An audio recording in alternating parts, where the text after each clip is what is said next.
پھیلاگی۔ کیا پرپوزل؟ آپ کا دماغ تو ٹھیک ہے؟ شمسا کو ماسک مین کی یہ بات سن کر اس کی دماغی حالت خراب ہونے کا گمان گزرا، اس لیے اچھے خاصے تپے ہوئے لہجے میں گویا تمیز کے دائرے میں رہ کر بات کیا کریں مجھ سے، میں اس قسم کے سخت لہجوں کا عادی ہرگز نہیں ہوں، so next time be careful. Mask man کو شمسا کا سخت لہجہ تھوڑا ناگوار گزرا، اس لیے فوراً سختی سے ٹوک دیا، اور جہاں تک رہی پرپوزل کی بات، اس وقت جو کہہ رہا ہوں صرف وہی کریں اور مزید کوئی بحث نہیں سننی مجھے۔ ماسک مین کے لہجے میں کسی بھی قسم کی نرمی کا کوئی شائبہ نظر نہیں آ رہا تھا۔ شمسا اپنے لبوں کو سختی سے آپس میں بھینچے پٹی پٹی نگاہوں سے بس اسے ہی دیکھے جا رہی تھی۔ بہت کر لی آپ نے اپنی منمانی، لگتا ہے اب مجھے خود ہی نفس بنفیس آپ کو ہینڈل کرنا پڑے گا۔ ماسک مین نے ازحد سنجیدہ لہجے میں گویا ہونے کے بعد شمسا کے ہونک زدہ تاثرات سے بمشکل اپنی نگاہیں چراتے کار سے دوبارہ سٹارٹ کر دی اور پھر اپنی تمام تر توجہ ڈرائیونگ پر مرکوز کر لی۔ چند ہی سیکنڈز کے بعد موبائل کی بیپ بجتے اس نے ڈیش بورڈ پر رکھا موبائل فوراً پکڑ لیا۔ سامنے اسکرین پر ایک میسیج کا نوٹیفیکیشن جگمگاتا دکھائی دے رہا تھا، جس میں ایک آفیسر نے ڈیڈ باڈی کے پاس کوئی اور ٹھوس ثبوت نہ پایا، اس لیے فوراً میسیج کرکے اپنے سر کو انفارم کر دیا۔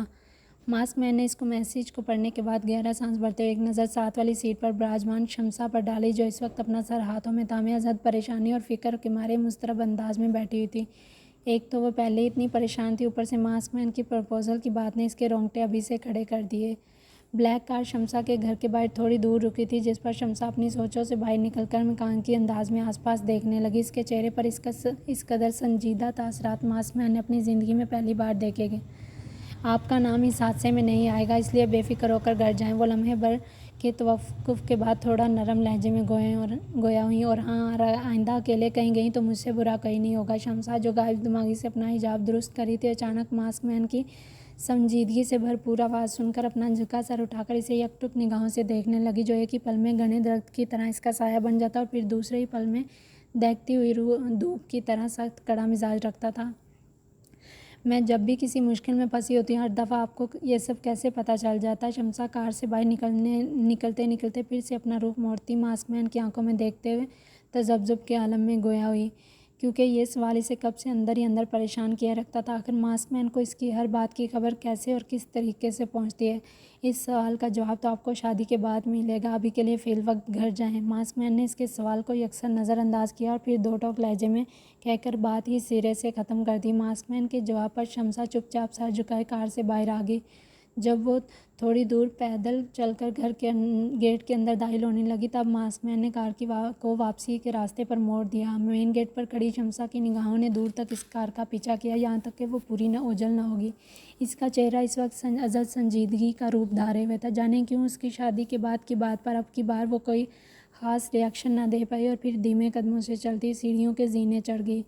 آج اختر صاحب اور سونیا بیگم شاہ زیب کے گھر کسی کام سے گئے تھے، اس لیے وہ ابھی تک گھر واپس نہیں لوٹے تھے، ورنہ شمسا کے اس طرح ہڑبڑاہٹ میں گھر سے باہر جانے پر وہ ضرور اس کی پوچھ گچھ کرتے، کیونکہ شمسا نے آج کل دوستوں کے ساتھ پارٹیز وغیرہ اٹینڈ کرنا مکمل طور پر بند کر دیا تھا۔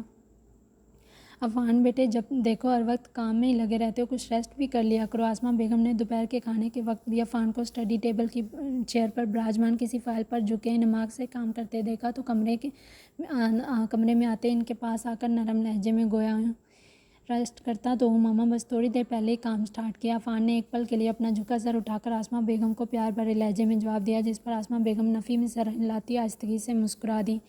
بیٹا، میں اچھی طرح جانتی ہوں کتنی ریسٹ کرتے ہو آپ، صبح ناشتے کے ٹائم میں بس فری ملتے ہو، اس کے بعد سارا دن بھی کام میں لگے رہتے ہو، اور پھر رات کے جس پہر بھی تمہارے کمرے میں آؤ تم ہمیشہ کام کرتے ہی پائے جاتے ہو، حد ہے اتنی ہیکٹک روٹین کو تم ریسٹ کا نام دے رہے ہو؟ آسماں بیگم نے انہیں تعصب بھری نگاہوں سے دیکھنے کے بعد اس کے ہاتھوں میں موجود فائل کو زبردستی بند کر کے سائڈ پر رکھ دیا۔ چلو آؤ، کھانے کا ٹائم ہو گیا۔ زرار کا بھی فون آیا، وہ کہہ رہا تھا تھوڑی دیر سے آئے گا، اس لیے میں نے سوچا آپ کو بھی کھانے پر اپنے ساتھ ہی لے کر جاؤں، ورنہ آپ تو اس کام کے چکر میں اپنے کھانے تک کا بھی خیال رکھنا بھول جاتے ہو۔ آسماں بیگم نے لاڈ بھرے انداز میں عفان کے بال اپنے ہاتھ سے سیٹ کیے اور پھر فرتے محبت سے ان کو اپنے ساتھ لپٹا لیا تھا۔ کیا ہوا ماما، آپ مجھے کچھ پریشان سی لگ رہی ہیں، سب ٹھیک تو ہے نا؟ عفان نے ان کا ممتا بھرا لمس محسوس کرتے انہیں فرتے محبت سے خود میں بھینچ لیا۔ آسماں بیگم کی آنکھوں میں اپنے اس خوبرو بیٹے کو دیکھ کر بے اختیار نمی در آئی تھی۔ میں تو بالکل ٹھیک ہوں بیٹا، بس تمہاری فکر مجھے رات بھر چین سے سونے نہیں دیتی۔ عفان کو آسماں بیگم کا لہجہ بات کے آخر میں رندا ہوا محسوس ہونے لگا۔ مجھے کیا ہوا ماما، میں بالکل ٹھیک ہوں اور کافی خوش بھی ہوں، اور مجھے اس زندگی سے کیا چاہیے؟ اللہ تعالیٰ نے مجھے آپ جیسے پیرنٹس اور اتنے اچھے بہن بھائی اور زراعت جیسا بیٹا عطا کیا، میں تو اللہ تعالیٰ کا شکر ادا کرتے نہیں تھکتا۔ آپ پتہ نہیں کیوں پریشان ہو رہی ہیں۔ عفان نے آہستگی سے مسکراتے آسماں بیگم کی پریشانی کم کرنا چاہی، مگر آسماں بیگم اپنے بیٹے کی آنکھوں کی طرف دیکھتے اس کے اندر کو پڑھنے کی کوشش کر رہی تھیں، جہاں اس وقت انہیں بے چینی اور زندگی سے بیزاری کے علاوہ کچھ نہ دکھا۔ حقیقی خوشی کی ہلکی سی رمق تک چہرے پر موجود نہ تھی۔ بیٹے میں جانتی ہوں رات دن تم اپنی تنہائی سے لڑتے ہوئے گزار دیتے ہو، اسی لیے تو ہر وقت کام میں جتے رہتے ہو تاکہ تمہیں زیادہ محسوس نہ ہو، مگر بیٹا میں ماں ہوں تمہاری، تمہارے چہرے کی یہ پریشانی مجھ سے دیکھی نہیں جاتی۔ آسماں بیگم کی آواز آج حد سے زیادہ افسردہ اور مغموم لگ رہی تھی۔ ماما آپ یہاں بیٹھیں اور میری طرف دیکھیں، میں بہت خوش ہوں، مجھے اس کے علاوہ اپنی زندگی میں اور کچھ نہیں چاہیے۔ عفان آسماں بیگم کو بیڈ پر بٹھانے کے بعد خود گھٹنوں کے بل نیچے جھک کر ان کے سامنے دو زانوں بیٹھ گئے۔ عفان آخر تم میری بات مان کیوں نہیں لیتے؟ اپنی زندگی میں آگے بڑھو۔ آسماں بیگم کی اس بات پر عفان کے لب سختی سے آپس میں پیوست ہو کر رہ گئے۔ تمہاری ماضی کی وجہ سے صرف تمہاری زندگی متاثر نہیں ہوئی بیٹا، زرار کی زندگی میں جو خلل پڑا تم اچھی طرح سے واقف ہو اس سب سے۔ عفان بساطا اپنی نگاہیں چرائے گہرا سانس بھرتے ہوئے بے مطلب کمرے کے اطراف میں متلاشی نگاہیں دوڑانے لگا۔ چلے آئیں ماما نیچے چلتے ہیں، سب لوگ کھانے پر ہمارا ویٹ کر رہے ہوں گے۔ ہر بار کی طرح اس بار بھی عفان نے آسماں بیگم کی کہی اس بات کو سنجیدگی سے بھرپور تاثرات سمیت ٹال دیا اور پھر ان کے پوچھے گئے اس سوال کا جواب نہ دے کر بنا کچھ کہے ان کو واضح طور بتا دیا کہ وہ اس بارے میں ہرگز بات نہیں کرنا چاہتے۔ ٹھیک ہے بیٹا، میں تو صرف دعا ہی کر سکتی ہوں تمہارے لیے، اللہ تعالیٰ تمہاری زندگی میں بھی ڈھیروں خوشیاں لائے۔ آسماں بیگم ہر بار کی طرح عفان کے اس سوال کے جواب میں یکسر نظر اندازی پر گہرا سانس بھر کر نمی سے بھرپور لہجے میں گویا ہونے کے بعد دھیمی چال چلتی ڈائننگ روم کی طرف بڑھ دیں۔ ان سے 2 قدم پیچھے پیچھے چلتے عفان کا بے تاثر چہرہ اس وقت کسی بھی قسم کے جذبات سے بالکل عاری محسوس ہو رہا تھا۔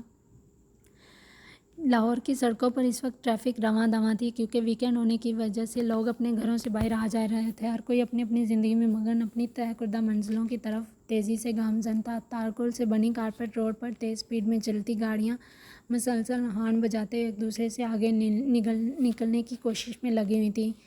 کار میں بیٹھے 5 نفوس میں سے صرف 2 کے چہرے اس وقت اچھے خاصے پرجوش دکھائی دے رہے تھے، جبکہ باقی کے تینوں چپ سادھے چلتی ہوئی ٹریفک کے ہجوم کو ونڈ سکرین کے پار سے دیکھنے میں محو نظر آ رہے تھے۔